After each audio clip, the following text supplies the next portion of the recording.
आज आपण बी ए first year semester first राज्यशास्त्र आणि राज्यशास्त्रामधील घटक 1 अ आणि घटक 1 अ मधील हा शेवटचा भाग आहे राज्यशास्त्राची व्याप्ती। आता राज्यशास्त्राची व्याप्ती म्हणजे काय आणि त्याचं त्यात कशा पद्धतीचं राज्यशास्त्राचा अभ्यास आपण करत असतो किंवा राज्यशास्त्रामध्ये कोणकोणत्या विषयांचा समावेश होतो हे आपल्याला या राज्यशास्त्राच्या व्याप्तीमधून शिकायचं आहे। आता व्याप्ती म्हणजे काय? व्याप्ती म्हणजे त्या एखाद्या पसारा आपण जे म्हणतो आपल्याला एखाद्या विषय कुठलाही आपण घरामध्ये काम करत असताना आपल्याला जे एखादं काम करत असताना ज्या ज्या गोष्टी लागतात त्याचा आपण वापर करत असतो आणि ते वापर केल्यानंतर काम झाल्यानंतर ते ज्या त्या ठिकाणी न ठेवता कुठेही टाकायचं म्हणजेच त्याचा पसारा करायचा।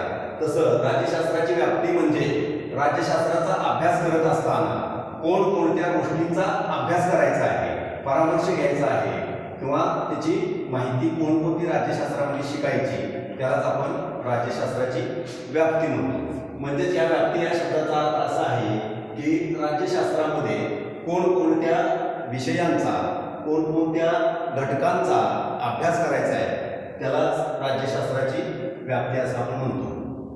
आता राज्यशास्त्राची व्याप्ती याची व्याख्या करत असताना अनेक राजकीय विचारवंतांनी त्यांना योग्य वाटेल अशा पद्धतीच्या व्याख्या केलेल्या आहेत। त्यातली महत्त्वाची व्याख्या ही प्राध्यापक गेटेल यांची आहे। त्यांनी काय म्हटलेलं आहे बघा, राज्याचा उदय, राज्याचे स्वरूप आणि भूतकाळामध्ये राज्य कशा स्वरूपाचे होते आणि भविष्य काळात ते कसे असेल आणि वर्तमान काळात कुठल्या पद्धतीनं आहे याचा अभ्यास करणं म्हणजेच राज्यशास्त्राची व्याप्ती किंवा राज्यशास्त्र या विषयामध्ये किंवा राज्यशास्त्राच्या व्याप्तीमध्ये या पद्धतीचा अभ्यास आपल्याला करावा लागतो। राज्यशास्त्राचा उदय कसा झाला, राज्याचा उदय कसा झाला म्हणजे एखाद्या देशाची रचना होत असते किंवा एखाद्या राज्याची रचना होत असते तर ती कशा पद्धतीने होत असते, त्यामध्ये कोणकोणते घटक असतात। एखादं राज्य आपण कुठल्याही एका विशिष्ट भूप्रदेशालाच राज्य का म्हणतो, आपल्या भारत देशाला भारत देशच का म्हणतो, तर त्यासाठी आपल्या देशाचा कशा पद्धतीने उदय झाला, त्याच्यानंतर त्या आपल्या देशाचं स्वरूप कसं आहे, भूतकाळात कोणत्या पद्धतीचं आपला देश होता आणि त्याचं स्वरूप काय होतं आणि भविष्य काळात आपला देश कसा असेल आणि आता सध्याच्या काळामध्ये किंवा वर्तमान काळामध्ये आपल्या भारत देशाची परिस्थिती काय आहे हे साधारण तुम्हाला या व्याप्तीमधून किंवा या सगळ्याचा अभ्यास करणं म्हणजेच राज्यशास्त्रामध्ये ह्या पद्धतीचा समावेश होतो। म्हणजे राज्याचा उदय कसा झाला, राज्याचे स्वरूप काय आहे आणि भूतकाळात राज्य कोणत्या पद्धतीने होतं आणि त्याचं स्वरूप कशा पद्धतीचं, म्हणजे स्वरूप म्हणजे काय की एखादा देश सुधारलेला असेल किंवा विकसित झालेला आहे का, विकास झालेला आहे का, त्याची प्रगती झालेली आहे का, यापैकी कोणत्या भागामध्ये मोडतो त्यालाच त्या देशाचं स्वरूप किंवा त्या राज्याचं स्वरूप असं म्हणतो। आणि आता एखाद्या देशाचा विकास झालाय म्हणजेच आपण पाश्चिमात्य राष्ट्रांना विकसित देश म्हणतो किंवा विकास झालेले प्रगती झालेले देश म्हणतो किंवा प्रगत देश म्हणतो। आणि आपल्या भारत किंवा भारतासारखे अनेक देश आपल्या शेजारी वगैरे असतात तर त्यांचा ते विकसित आहे किंवा विकसनशील आहे म्हणजेच काय तर ते प्रगती पथावर आहे, प्रगती करण्याच्या मार्गावर आहे। तर ते प्रगती झाली किंवा प्रगती नाही झाली याचा सुद्धा अभ्यास आपल्याला राज्यशास्त्रामध्ये करावा लागतो। आता त्यानंतर दुसरे जे एक राजकीय विचारवंत आहे त्यांची व्याख्या अशी आहे,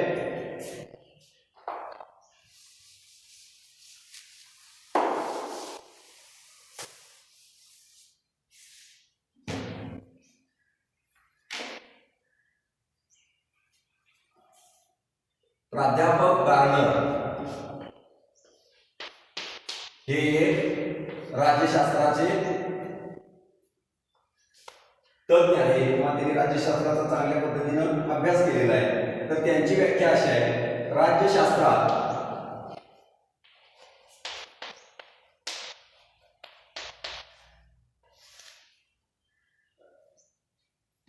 राज्याचा उदय,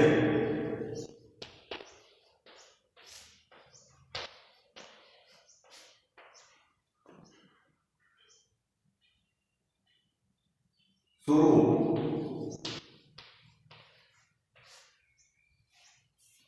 इतिहास,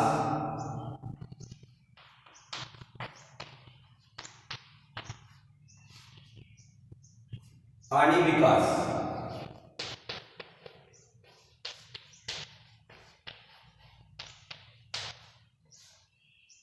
या संबंधीचा अभ्यास केला जातो. आता प्राध्यापक गार्नर यांची व्याख्या काय आहे? राज्यशास्त्रामध्ये राज्याचा उदय, स्वरूप आणि इतिहास आणि विकास कशा पद्धतीने होत गेलेला आहे किंवा होत झालेला नाही याचा अभ्यास करणं म्हणजेच राज्यशास्त्राच्या व्याप्तीची व्याख्येचा अभ्यास करणं. आणि प्राध्यापक गार्नर यांच्या म्हणजेच राज्याचा उदय कसा झाला, त्याचं स्वरूप काय आहे आणि त्याची ऐतिहासिक पार्श्वभूमी काय आहे आणि त्या देशाचा किंवा त्या राज्याचा विकास कशा पद्धतीने होत गेलेला आहे याची माहिती घेणं किंवा ती आपल्याला राज्यशास्त्रामध्ये घ्यावी लागत असते. त्यानंतर तिसरे जे अभ्यासक आहेत त्यांची पण आपण व्याख्या बघूया.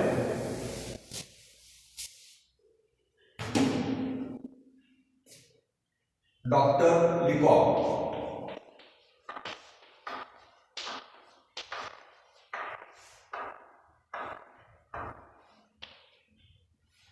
राज्य म्हणजे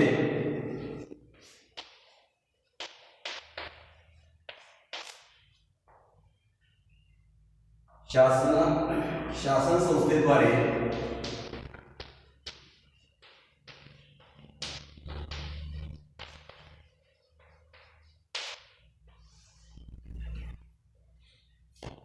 होणारी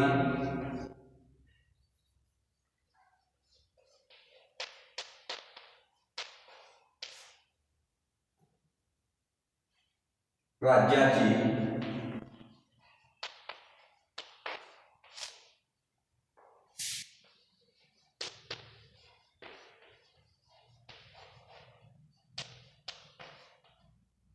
अभिव्यक्ती आणि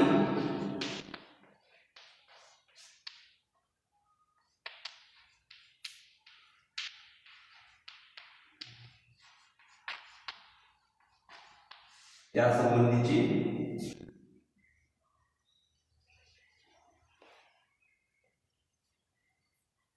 संबंधीचा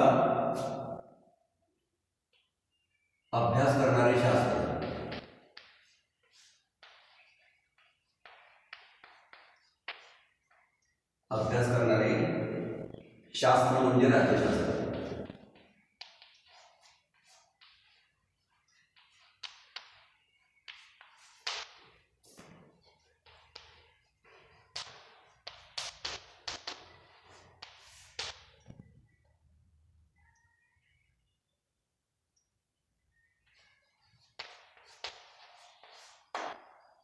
आता प्राध्यापक गार्नर आणि प्राध्यापक गेटे यांच्यापेक्षा डॉक्टर लिकॉक यांची व्याख्या थोडीशी वेगळी आहे किंवा त्यामध्ये जास्तीत जास्त राज्यशास्त्रामध्ये प्रत्यक्ष कोणकोणत्या गोष्टींचा समावेश होतो तो समावेश या व्याख्येमध्ये झालेला आपल्याला दिसून येतो. राज्य म्हणजे शासन संस्थेद्वारे होणारी राज्याची अभिव्यक्ती आणि त्या संबंधीचा अभ्यास करणारे शास्त्र म्हणजे राज्यशास्त्र होय. आता अभिव्यक्ती म्हणजे काय तर त्या शासन संस्थेची जी ध्येय आणि धोरणं असतात ती प्रत्यक्षात लोकांच्यापर्यंत पोहोचवणं म्हणजेच व्यक्त होणं. शासनाची आता प्रत्येक शासनाची किंवा प्रत्येक देशाची शासन यंत्रणा ही वेगवेगळ्या प्रकारची असू शकते. ती आपल्याला प्रत्यक्ष वेगवेगळ्या भागामध्ये आपल्याला शिकायला मिळेल. म्हणजे आता थोडक्यात तुम्हाला सांगायचं झालं तर प्रत्येक देशामध्ये म्हणजे वेगवेगळ्या प्रकारच्या शासन प्रणाली आहेत. त्यामध्ये लोकशाही शासन प्रणाली, त्यानंतर साम्यवादी, समाजवादी,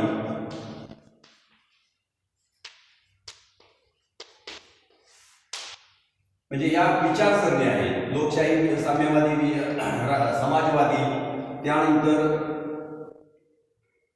उदारमतवादी, असं त्या शासन संस्थेनं यामधलं कुठला विचार घेतलेला आहे आणि तो लोकांच्यापर्यंत कसा त्यांचा विकास करता येईल या पद्धतीची भावना ही सरकारची असेल तर ती त्यांच्या अभिव्यक्त होत असते. म्हणजे लोकांच्यापर्यंत लोकांना ज्या काही त्यांच्या आवश्यक गरजा पूर्ण करणं आणि करून देणं ते कुणाचं काम असतं तर ते शासनाचं असतं. मग या शासनाची कार्य कोणकोणती आहे, शासनाची रचना कशी आहे, हा सर्वांचा अभ्यास आपल्याला राज्यशास्त्रामध्ये करावा लागतो. आता शासन संस्था म्हणजे काय? आता प्रत्येक ठिकाणी तुम्हाला राज्यशास्त्रामध्ये सतत हा शब्द तुमच्या कानावर पडलेला दिसेल, शासन किंवा सरकार. तर ही कशा पद्धतीने असतं, ते कोण स्थापन करतं? आता आपल्या उदाहरणार्थ आपल्या भारत देशाचा जर विचार घेतला, भारत देशामध्ये कोणत्या पद्धतीची शासन प्रणाली आहे, कोणत्या पद्धतीची आहे तर ती लोकशाही पद्धतीची शासन प्रणाली आहे. आणि त्याच्यामध्ये कुठला वापर केला जातो? संसदीय शासन प्रणालीचा विचार केला जातो. आता ही संसद म्हणजे काय तर लोकांकडून निवडून दिलेल्या प्रतिनिधीमार्फत राज्यकारभार करणं. म्हणजे आता कुठल्या पद्धतीने आपल्या भारत देशामध्ये कारभार केला जातोय, कशा पद्धतीने केला जातोय याचा अभ्यास सुद्धा आपल्याला राज्यशास्त्रात करावा लागतो. हे फक्त मी उदाहरणादाखल भारत देशाचं घेतलेलं आहे. आता जो राज्यशास्त्राचा जो आपण अभ्यास करतोय तो कुठल्याही एका देशाला किंवा कुठल्याही एका राज्याला समोर ठेवून आपण करत नाही, तर फक्त तुम्हाला उदाहरणादाखल भारत देशाची रचना कशी आहे ते तुम्हाला सांगतोय. आता भारत देशामध्ये लोकशाही आहे. लोकशाही म्हणजे कुठल्या पद्धतीची आहे? लोकांनी लोकांच्या करवी लोकांकडून करून घेतलेलं राज्य म्हणजेच लोकशाही पद्धतीचं. म्हणजेच काय? अप्रत्यक्ष लोकशाहीचा वापर आपल्या देशामध्ये केला जातो. आता अप्रत्यक्ष लोकशाही आणि प्रत्यक्ष लोकशाही म्हणजे काय हे तो आपल्याला लोकशाहीच्या या प्रकरणामध्ये तुम्हाला मी व्यवस्थित सांगेन. आता अप्रत्यक्ष म्हणजे प्रत्येक नागरिक हा सरकारमध्ये सहभागी असतो का? नाही.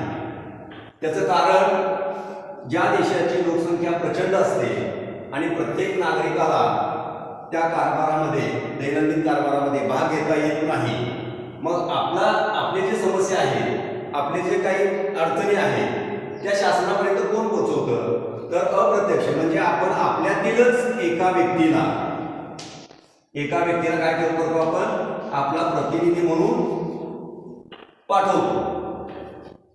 आपला प्रतिनिधी म्हणून पाठवल्यानंतर मग आपल्या भागातील काही प्रश्न असतील, आपल्या भागातील काही समस्या असतील, आपल्या भागातील काही सुधारणा करण्यायोग्य गोष्टी असतील, तो आपला प्रतिनिधी या संसदेमध्ये मांडतो. आपल्या भारत देशामध्ये कोणती प्रणाली आहे तर संसदीय. या संसदेमध्ये दोन प्रकार आहेत. एक राज्यसभा आणि दोन लोकसभा.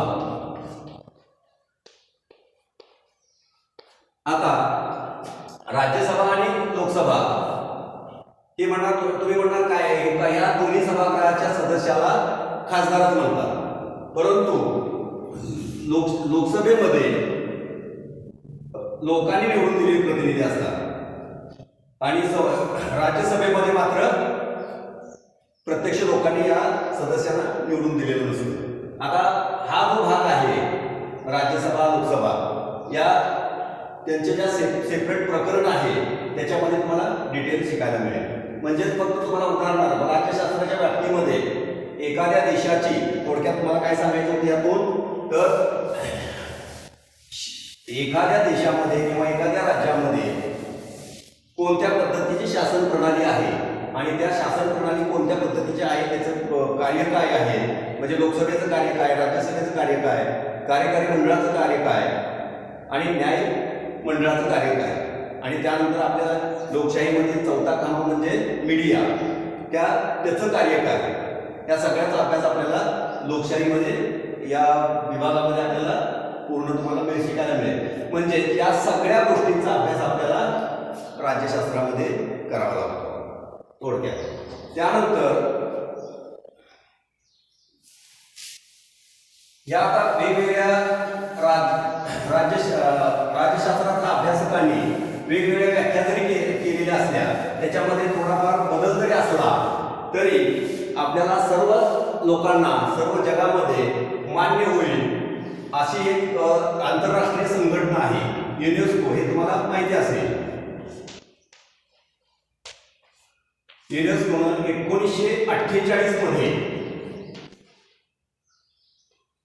या राज्यशास्त्राच्या व्याप्तीचा अभ्यास केलेला आहे किंवा राज्यशास्त्रामध्ये कोणकोणत्या गोष्टींचा समावेश होईल असतो हे त्यांनी थोडक्यात सांगितलेलं आहे. आता राज्यशास्त्राच्या अभ्यासामध्ये युनेस्कोने 1948 मध्ये जे परिसंवाद आयोजित केला होता त्याच्यामध्ये या गोष्टी ठरलेल्या आहेत. म्हणजे राज्यशास्त्राच्या व्याप्तीमध्ये कोणकोणत्या विषयांचा समावेश होतो. राजकीय सिद्धांत, राजकीय सिद्धांत. 2 राजकीय संस्था,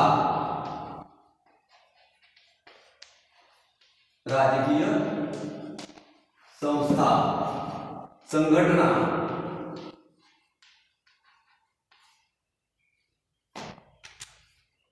त्यानंतर 3 राजकीय पक्ष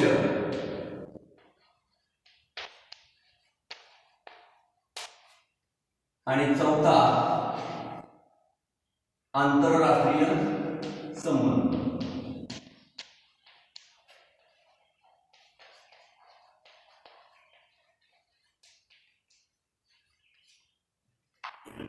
या 4 विषयांचा समावेश आपल्याला राज्यशास्त्राच्या अभ्यासामध्ये किंवा राज्यशास्त्र या विषयामध्ये या 4 गोष्टींचा आपल्याला अभ्यास करावा लागतो. आता यामध्ये पहिलं जो आहे राजकीय सिद्धांत. राजकीय सिद्धांत म्हणजे आपली जी तत्व असतात, राजकीय तत्व किंवा राजकीय सिद्धांत आपल्या प्रत्येक देशाची किंवा प्रत्येक राज्याची संस्कृती वेगळी असते. या सगळ्यांचा अभ्यास आपल्याला राजकीय सिद्धांतामध्ये म्हणजेच राज्यशास्त्राच्या अभ्यासामध्ये या गोष्टीचा समावेश होत असतो. त्यानंतर 2 राजकीय संस्था आणि संघटना. आता राजकीय संस्था म्हणजे मी तुम्हाला सांगितलेलं आहे, राजकीय संस्थेमध्ये प्रत्येक शासन कोणत्या प्रकारचं आहे, त्याची रचना कशी आहे, त्याच्यामध्ये कोणकोणत्या प्रकारची कार्य त्यांच्यावरती सोपवलेले असतात, या सगळ्यांचा अभ्यास आपल्याला या राजकीय संस्थांचा अभ्यास आपल्याला राज्यशास्त्रामध्ये करावा लागतो. आणि काही संघटनाही असतात, म्हणजे सरकारवर दबाव वाढण्यासाठी, लोकांच्या कल्याणासाठी जर सरकार चुकीचा निर्णय घेत असेल तर वेगवेगळ्या संघटना स्थापन करून सरकारच्या चुकीच्या निर्णयाला त्याच्यावरती चर्चा करणं, त्याच्या सरकारला योग्य निर्णय घेण्यास भाग पाडणं, यासाठी सुद्धा वेगवेगळ्या संघटना आपल्या राज्यामध्ये किंवा देशामध्ये किंवा जगामध्ये असतात. त्यानंतर 3 राजकीय पक्ष. ह्या सगळ्या गोष्टीचा आपल्याला अभ्यास करावा लागतो. आता राजकीय पक्ष म्हणजे काय, तर एखाद्या देशातील सरकार किंवा लोकांच्या कल्याणासाठी अनेक लोक एकत्र येऊन एका विशिष्ट विचारानं एकत्र येऊन संघटना स्थापन करतात किंवा त्याला राजकीय पक्षामध्ये त्याचं रूपांतर करतात आणि त्या राजकीय पक्षामार्फत आपल्या त्या पक्षाची जी काही ध्येय धोरणं असतील लोकांच्यासाठी, त्या ध्येय धोरणाचा पाठपुरावा करण्यासाठी एक विशिष्ट लोकांची एकत्र येऊन त्यांनी ते एका विशिष्ट विचारासाठी चालवला जातो किंवा सरकार स्थापन करण्याचा सुद्धा त्यांच्यामार्फत प्रयत्न केला जातो. निवडणुका लढवण्याचं सुद्धा काम त्यांच्यामार्फत केलं जातं आणि जे लोकांचे प्रश्न सध्या आहेत त्या विषयावर ते आवाज उठवत असतात आणि मग ते सत्तेत यायचं का नाही हे लोकांनी ठरवायचं असतं. म्हणजे एखाद्या पक्षाची भूमिका आहे लोकांना आवडली तर लोक त्या पक्षाला मतदान करतात आणि सत्तेवर आणतात, आणि एखाद्या पक्षाची भूमिका लोकांना नाही आवडली तर त्यांना निवडून देत नाही, म्हणजेच त्यांना सत्तेपासून दूर ठेवतात. आणि त्यानंतर राज्यशास्त्रामध्ये फक्त आपल्या राज्याचा किंवा आपल्या देशाचा विचार केलेला नसतो, तर आंतरराष्ट्रीय म्हणजे जगातील जेवढे देश आहेत त्या सगळ्यांच्या परिस्थिती त्यांची काय आहे, त्यांच्याबरोबर आपले संबंध कसे असावे. नुसतं आपल्याला आपण एखाद्या उदाहरणार्थ तुम्हाला सांगायचं झालं तर आपण नुसतं आपल्या गावाचा विचार करत नसतो आणि गावातल्या इतर गावातल्या लोकांशी सुद्धा आपले संबंध येत असतात वेगवेगळ्या कारणामुळे. तर त्यावेळेस जे काही नियम असतात, काही अटी असतात आपल्या आपण घालून घेतलेले असतात प्रत्येक व्यक्तीनं, त्या पद्धतीनं आंतरराष्ट्रीय संबंध सुद्धा प्रत्येक राष्ट्राशी एकमेकांशी येत असतात. आता प्रत्येक देश किंवा प्रत्येक राज्य हे काही स्वावलंबी आहे का, ते एकमेकांच्यावरती अवलंबून असतात. आता उदाहरणार्थ सांगायचं झालं तर आपल्या देशामध्ये प्रचंड वाहन संख्या आहे, पण आपल्याकडे पेट्रोल किंवा डिझेल उत्पादन होतं का, नाही. मग ते कोणाकडे होतं, तर जे काही अरब देश असतील किंवा जे तेल उत्पादक देश असतील त्यांच्याबरोबर आपल्याला संबंध ठेवावे लागतात. त्यानंतर जे काही आपल्याला म्हणजे त्यांच्याशी संबंध ठेवायचा असेल तर मग त्यांच्या सुद्धा काही तो देश सुद्धा अरब देश सुद्धा किंवा ज्यांच्याकडे आपण तेल घेत असतो त्या देशामध्ये सुद्धा कुठल्या तरी गोष्टीची कमतरता असते. त्यांच्याकडे कमतरता असली तर ते आपल्याकडे उपलब्ध असते, म्हणजे आपण ते त्यांना देऊ शकतो. म्हणजे आयात निर्यात जो प्रकार असतो त्यामध्ये आंतरराष्ट्रीय संबंधामध्ये त्याचा सुद्धा आपल्याला अभ्यास करावा लागत असतो. आता हा भाग तुम्हाला समजला का? समजला नसेल तर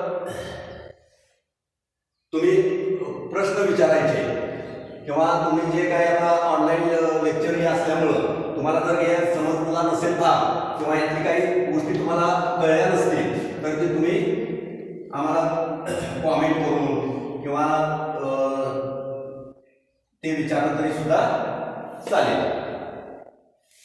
त्यानंतर युनेस्कोनं या 4 बाबींच्या वरती किंवा ह्या 4 बाबी राज्यशास्त्राच्या अभ्यासामध्ये आहे अशा पद्धतीनं त्यांनी सांगितलेलं आहे. आता या व्यतिरिक्त सुद्धा राज्यशास्त्राची व्याप्ती हे युनेस्कोची झाली, परंतु सर्वसाधारण सगळ्यांचा विचार करून काही व्याप्तीमध्ये इतर विषयांचा सुद्धा समावेश आहे.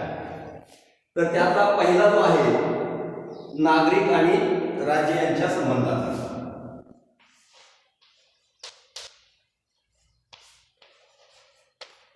राज्य आणि नागरिक.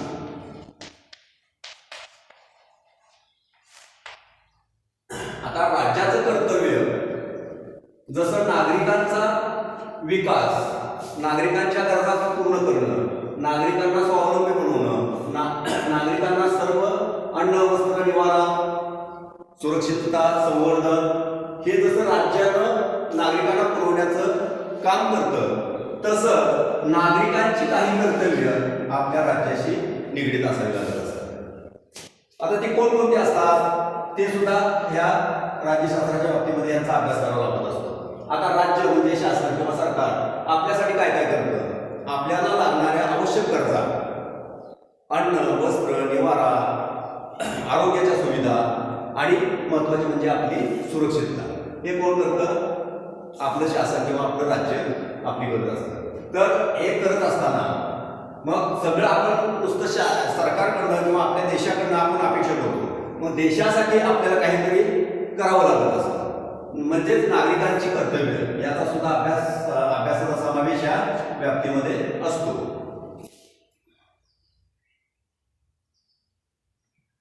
त्यानंतर दुसरं व्याप्तीमध्ये राज्यसंस्थेचा अभ्यास.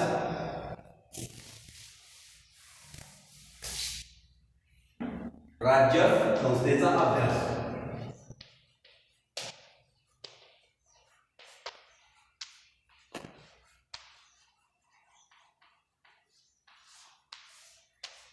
राज्यसंस्थेचा अभ्यास हा सुद्धा आपल्याला राज्यशास्त्रामध्ये करावा लागतो. आता राज्यसंस्थेचा अभ्यास, राज्यसंस्था म्हणजे काय तर शासन, सरकार किंवा सत्ताधारी असे अनेक शब्द यासाठी आपल्याला वापरता येते. आता राज्यसंस्थांचा अभ्यास सुद्धा या राज्यशास्त्रामध्ये आपल्याला करावा लागतो. मग आता राज्यशास्त्राचा शासनाचा अभ्यास करणे म्हणजे काय असते तर प्रत्येक आता आपल्या जगामध्ये आपल्या देशामध्ये जरी लोकशाही असली तरी सगळीकडे लोकशाही आहे का? नाही. तर काय काय आहे त्यामध्ये? लोकशाही राष्ट्र म्हणतो आपण, त्यानंतर हुकुमशाही,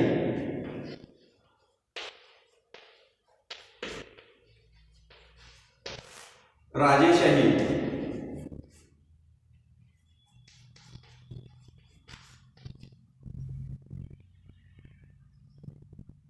लोकशाही, हुकुमशाही, राजेशाही, लष्करशाही,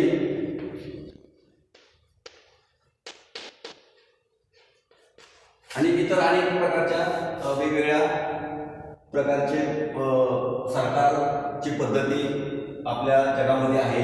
त्याच्यामध्ये पुन्हा अध्यक्षीय पद्धत, अशा वेगवेगळ्या पद्धतीचे शासन त्या त्या देशामध्ये वेगवेगळ्या प्रकारची असू शकतात. आणि त्या सगळ्यांचा अभ्यास करणं म्हणजेच राज्यशास्त्रामध्ये सुद्धा त्याचा आपल्याला अभ्यास, या सरकार कसं स्थापन होतं, सरकारची रचना कशी असते, त्यांची कर्तव्य काय असतात, त्यानंतर नागरिकांची कर्तव्य देशाप्रती काय असतात, या सगळ्या गोष्टींचा आपल्याला अभ्यास करावा लागतो.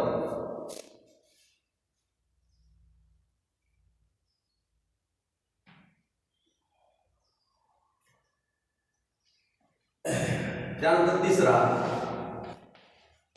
विविध राजकीय प्रणाली.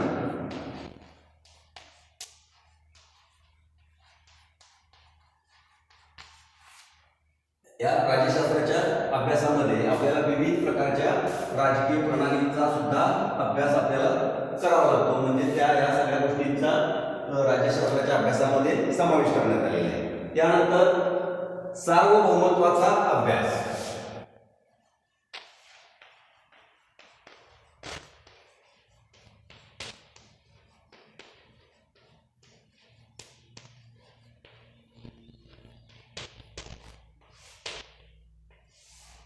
आता सार्वभौमत्वाचा अभ्यास सुद्धा आपल्याला राज्यशास्त्रामध्ये करावा लागतो. सार्वभौमत्व म्हणजे काय?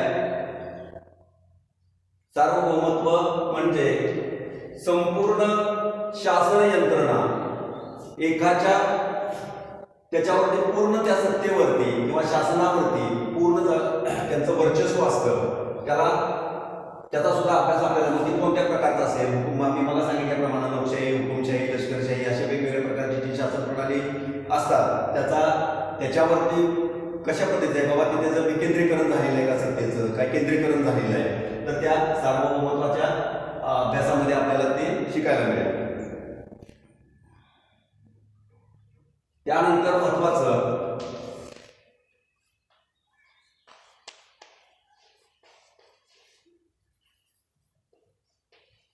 विधिनियम, कायदे,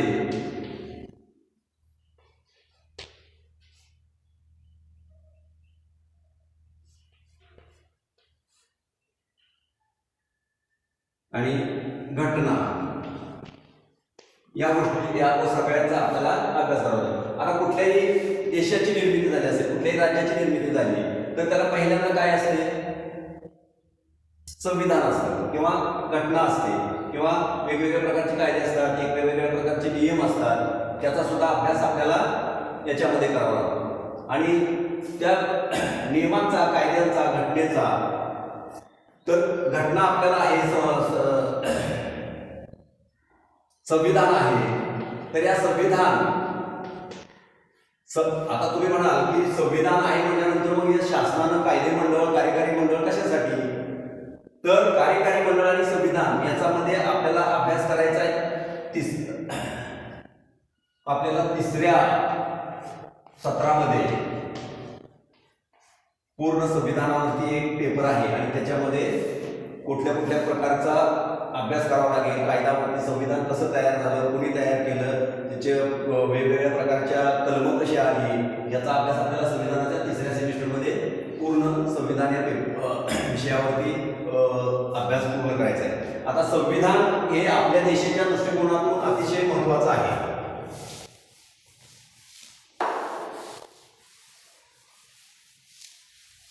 मी मला सांगितले तुम्हाला की आपला देश हा लोकशाही, अप्रत्यक्ष लोकशाही शासन प्रणालीचा देश आहे, परंतु आपल्या देशाला संविधान आहे. संविधान जे डॉक्टर बाबासाहेब आंबेडकर आणि घटनाकार डॉक्टर बाबासाहेब आंबेडकरांनी संविधान लिहिलेलं आहे. त्या संविधानामध्ये जे काही संविधान आहे त्याच्यामध्ये जरी आता आपण शासन केलं, शासन आपल्याला आपण आता लोकशाही शासन मानतो आणि लोकशाही पद्धतीचं शासन प्रणाली आपली आहे. त्याच्यामध्ये राज्यसभा, लोकसभा हे कायदेमंडळ आहे आणि त्या कायदेमंडळाने केलेले कायदे हे वरचेवर तयार होत असतात. परंतु शासनानं, विद्यमान शासनानं केलेले कायदे जरी आपण लोकांना निवडून देऊन तिथं गेलेल्या लोकांनी जरी एखादा कायद्यामध्ये बदल केला किंवा त्याच्यामध्ये नवीन कायदा निर्माण केला, तरी सुद्धा तो कायदा या संविधानाच्या चौकटीत असला पाहिजे. म्हणजे संविधानाची जी मूळ संविधान आहे त्याच्यामध्ये कुठल्याही प्रकारचा बदल करायचा अधिकार हा कार्यकारी मंडळ किंवा कायदे मंडळाला जरी असला तरी त्यांनी केलेला जो कायदा असेल, बदल असेल, तो या संविधानाच्या चौकटीत बसला पाहिजे. तरच त्याला मान्य करून घ्यावा लागतो किंवा मान्यता त्याला मिळावी लागत असते, तरच तो बदल होतो. परंतु त्याच्यामध्ये मूळ संविधानातील जे कलम असतात त्याच्यामध्ये कुठल्याही प्रकारची तोडफोड करता येत नाही. त्यानंतर मला सांगितल्याप्रमाणे आंतरराष्ट्रीय संबंधाचा सुद्धा आपल्याला अभ्यास हा राज्यशास्त्रामध्ये करावा लागतो.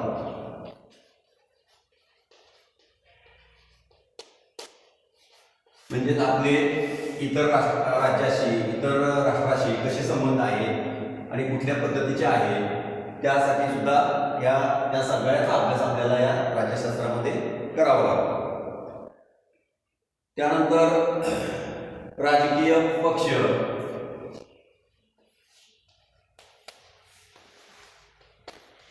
राजकीय पक्ष, दबाव गट,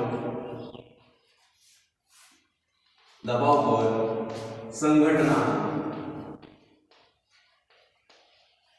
यांचा सुद्धा अभ्यास आपल्याला या राज्यशास्त्रामध्ये करावा लागतो. आता राजकीय पक्ष म्हणजे काय, मी मला थोडक्यात तुम्हाला सांगितलं होतं. आता हा दबाव गट हा काय प्रकार असतो, दबाव गट म्हणजे काय, तर त्याचा सुद्धा आपल्याला या दबाव गटाचा सुद्धा अभ्यास आपल्याला राज्यशास्त्रामध्ये करावा लागतो. त्याचं दबाव गट म्हणजे नेमकं काय असतं मग, तर दबाव गट म्हणजे आपली जे शासन प्रणाली आहे आणि संविधान जे आहे याचा पूरक निर्णय शासनानं एक वेळा घेतलेला नसतो तो लोकांना, आणि घेतलेला असला तरी तो लोकांना मान्य नसतो. मग हे सरकारपर्यंत पोहोचवायचं काम कोण करतं, तर हा दबाव गट किंवा या संघटना करत असतात. म्हणजे आता तुम्हाला उदाहरण जर द्यायचं असेल झालं तर आपल्या शेतकरी संघटना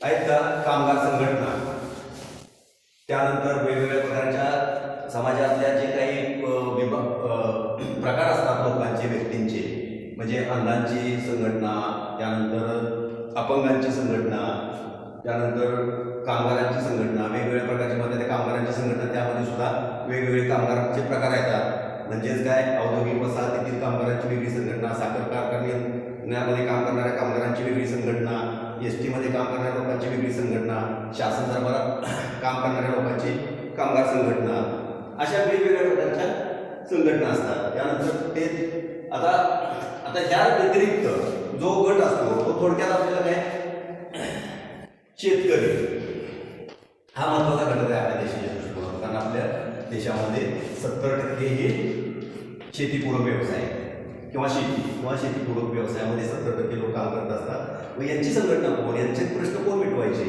तर असे दबाव गट निर्माण होत असतात. आता आपल्या महाराष्ट्रामध्ये सर्वसाधारणपणे किंवा देशामध्ये आता जे आंदोलन दिल्लीमध्ये चालू आहे, टिकैत यांच्या नेतृत्वाखाली, ते शेतकऱ्यांच्या प्रश्नासाठी आहे. म्हणजे त्यांचा एक प्रकारचा तो दबाव गट आहे आणि ते सरकारवरती दबाव आणून त्यांना ज्या आवश्यक गोष्टी असतात त्या गोष्टींची पूर्तता करून घेण्याचं काम या दबाव गट करत असतो आणि वेगवेगळ्या प्रकारच्या संघटना करत असतात. आणि राजकीय पक्षाची मी तुम्हाला सांगितले, त्यांना एक विशिष्ट विचार प्रणाली असते आणि त्या विचार प्रणालीमधून ते सतत लोकांच्या कल्याणाचा विचार करण्याचा हे मुख्य उद्देश असते कुठल्याही पक्षाचा. परंतु ते वेगळ्या पद्धतीनं प्रत्येक पक्षाचं काय बाबा, तुम्हाला उदाहरण सांगायचं तर काँग्रेस पक्ष किंवा आणि भारतीय जनता पार्टी भाजप, हे दोन्ही पक्षाचं मेन उद्देश काय असतो, मुख्य उद्देश काय असतो या दोन्ही पक्षाचा, आपल्या देशाचा विकास हा मुद्दा दोघांचाही निश्चित असतो. फक्त याची विचार प्रणालीचा मध्ये काय असते की काँग्रेस पक्षाच्या दृष्टिकोनातून विकास कसा झाला पाहिजे आणि भारतीय जनता पक्षाच्या दृष्टिकोनातून विकास कसा झाला पाहिजे, हे त्या दोघांच्या थोडंसं विचारसरणीमध्ये फरक असतो. म्हणजे त्यांचे जे कार्यकर्ते असतात, त्यांचे जे लोकप्रतिनिधी असतात प्रत्येक पक्षाचे, त्यांची ध्येय धोरणं किंवा त्यांच्या आपल्या पक्षाची काय ध्येय धोरणं असतात त्याच्यामध्ये थोडासा फरक असतो. त्यामुळे हे दोन पक्ष झालेले असतात आणि सतत ते हाच विचार करत असतात, लोकांचा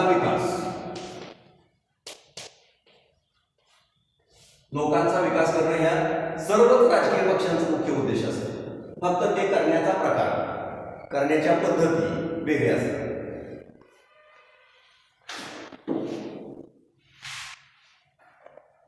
त्यानंतर राज्यशास्त्रामध्ये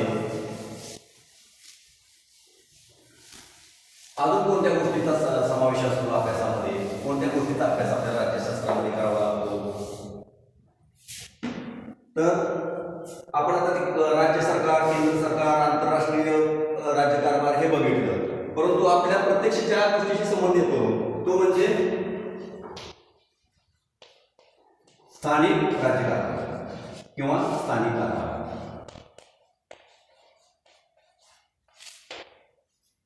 आता जरी आपल्या देशामध्ये लोकशाही असली आणि दिल्लीमधून कारभार जरी आपल्या केंद्र सरकार आपण त्याला म्हणतो आणि केंद्र सरकार जरी चालत असलं तरी त्याचं सत्तेचं विकेंद्रीकरण किंवा विकास करण्यासाठी फक्त दिल्लीत बसणारी माणसं फक्त ते विकास प्रत्येकाचा करू शकतील का, नाही, तर त्यासाठी त्याला वेगवेगळ्या प्रकारचे स्थानिक कारभार किंवा स्थानिक सरकार सुद्धा आपल्याला असावं लागतं. आता त्याचा अभ्यास आपल्याला वेगळ्या भागामध्ये करायचाच आहे. त्यामध्ये पंचायत राज योजना वगैरे आहेत, त्याच्यामध्ये तुम्हाला याचा पूर्ण अभ्यास करावा लागतो. म्हणजे थोडक्यात काही स्थानिक कारभार किंवा स्थानिक सरकार या सगळ्या गोष्टींचा अभ्यास आपल्याला राज्यशास्त्रामध्ये करावा लागतो. त्यामध्ये कुठल्या येतं राज्य सरकार,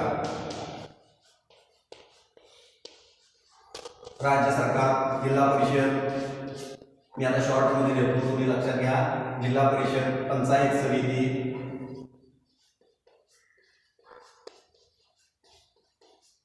आणि शेवटचा गट म्हणजे ग्रामपंचायत. या सगळ्यांचा अभ्यास आपल्याला राज्यशास्त्रामध्ये करावा लागतो. मग केंद्र सरकार, राज्य सरकार, जिल्हा परिषद, पंचायत समिती, ग्रामपंचायत ही एक त्रिस्तरीय योजना असते किंवा या वेगवेगळ्या प्रकारची योजना आहे, त्याचा अभ्यास आपल्याला वेगळ्या भागामध्ये करावा लागतो. फक्त आपल्याला व्याप्तीमध्ये हा भाग सुद्धा येतो आणि ह्या भागाचा सुद्धा अभ्यास करावा लागतो, हे फक्त या ठिकाणी लक्षात घ्या.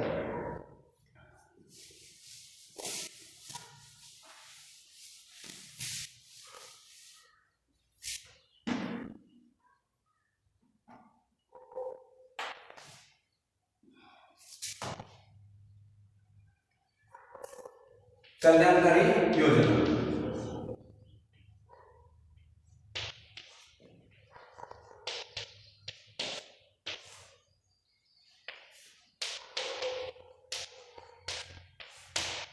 कल्याणकारी योजना ह्या शब्दापेक्षा सुद्धा कल्याण, लोककल्याण, लोकांचं कल्याण करणं हे राज्यशास्त्राच्या अभ्यासामध्ये किंवा त्या जे स्थानिक सरकार असतात त्या सरकारांच्याकडून लोकांच्यासाठी कोणकोणत्या प्रकारच्या कल्याणकारी योजना असतात त्याचा सुद्धा अभ्यास आपल्याला राज्यशास्त्रामध्ये करावा लागेल.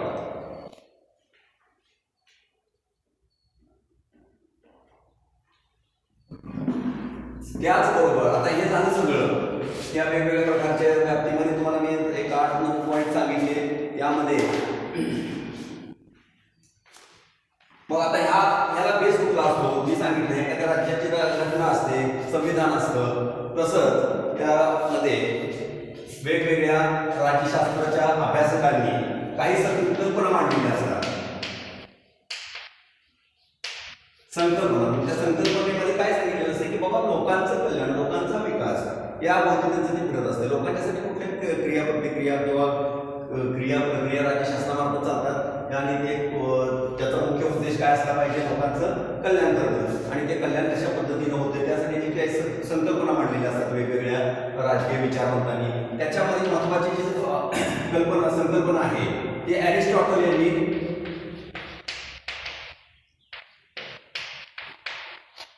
अरिस्टॉटल यांनी 2300 वर्षापूर्वी जी संकल्पना मांडलेली होती ती आज जवळजवळ संपूर्ण जगामध्ये या अरिस्टॉटलची ज्या संकल्पना आहेत लोककल्याणाच्या त्या आज वापर केला जातो त्याचा.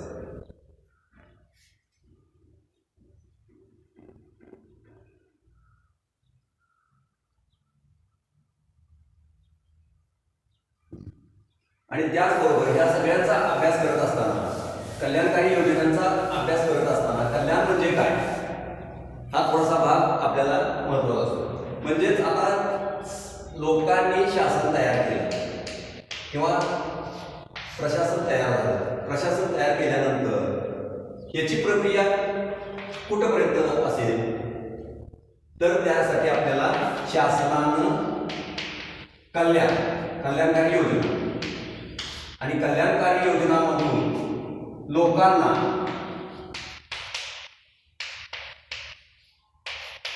सुख, समृद्धी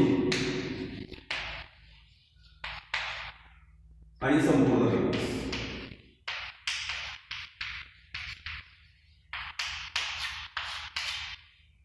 हा शासनाचा मुख्य उद्देश काय असेल, लोकांना सुख, समृद्धी आणि समाधान किंवा त्यांचा संपूर्ण विकास हा या यंत्रणांच्या मार्फत चालतो आणि त्याचा सगळा अभ्यास आपल्याला राज्यशास्त्रामध्ये करायचा आहे. आता या लोकांच्या ही प्रक्रिया, शासन ही प्रक्रिया किंवा राज्य ही प्रक्रिया, आता लोक सुखी झाले का समृद्ध झाले तेव्हा त्यांचा विकास झाला नाही हे आपल्याला कधीही कळणार नाही. कारण आज लोकांचा किती जरी विकास झाला तरी त्यांना अपेक्षा हा वाढत जात असतो. म्हणजे संपूर्ण सुख किंवा समृद्धी किंवा विकास हा होणार नाही. म्हणजे शासन प्रक्रिया ही तहयात चालणारी प्रक्रिया आहे, हे थांबणार नाही. यामध्ये बदल काय होऊ शकतो, आज भारतीय जनता पार्टी जरी सत्ताधारी असेल कदाचित ते काही काळानंतर दुसरा पक्ष तिथे येईल, परंतु शासन हा प्रकार थांबणारा नाही. का थांबणार नाही, तर लोकांचं सुख किंवा समृद्धी किंवा त्यांचा जो विकास आहे याची कल्पना किंवा त्याचा तो विकास झालाय असं कोण सांगणार आहे का? मला सुख मिळालंय, मी सुखी आहे, मी समाधानी आहे असं कुठलीही व्यक्ती सांगत नाही. कारण आज एखाद्या व्यक्तीला अन्न, वस्त्र,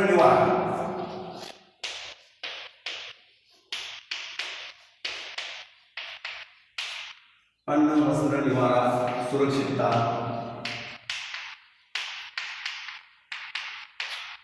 आणि संरक्षण या मूलभूत करतात. आता कल्याणकारी योजनामध्ये याच्या कुठल्या गोष्टी असतात. आता हे फक्त तुम्हाला काय की हे फक्त मूलभूत करता, हे बाबा रोजच्या करता येते एवढ्या तरी आपल्याला सर्वसाधारण पाहिजे असतात. परंतु एखादं राज्य या सगळ्या योजना किंवा या सगळ्या गोष्टी लोकांना दिल्यानंतर मग लोकांची अपेक्षा वाढत जात असतात. मग त्यानंतर त्यांचं काय वाटतं, आज आपल्याला अन्न मिळते, वस्त्र मिळते, निवारा मिळते, पण त्याच्यामध्ये अन्नामध्ये वेगळे प्रकार पाहिजे, वस्त्रामध्ये वेगळा प्रकार पाहिजे, निवारा चांगल्या पद्धतीचा पाहिजे. म्हणजे त्यांचं ते समाधानी आहेत का? नाही. म्हणजे हे या गोष्टी ज्या आहेत त्या कधीही संपणार नाही. म्हणजेच त्याच्या जी सुख आणि समाधान हे लोकांना 100% कधीही कुठलंही सरकार, शासन पूर्ण करू शकणार नाही. म्हणजे शासन ही प्रक्रिया सतत चालणारी प्रक्रिया आहे, ते केव्हाही बंद न होणारी प्रक्रिया आहे.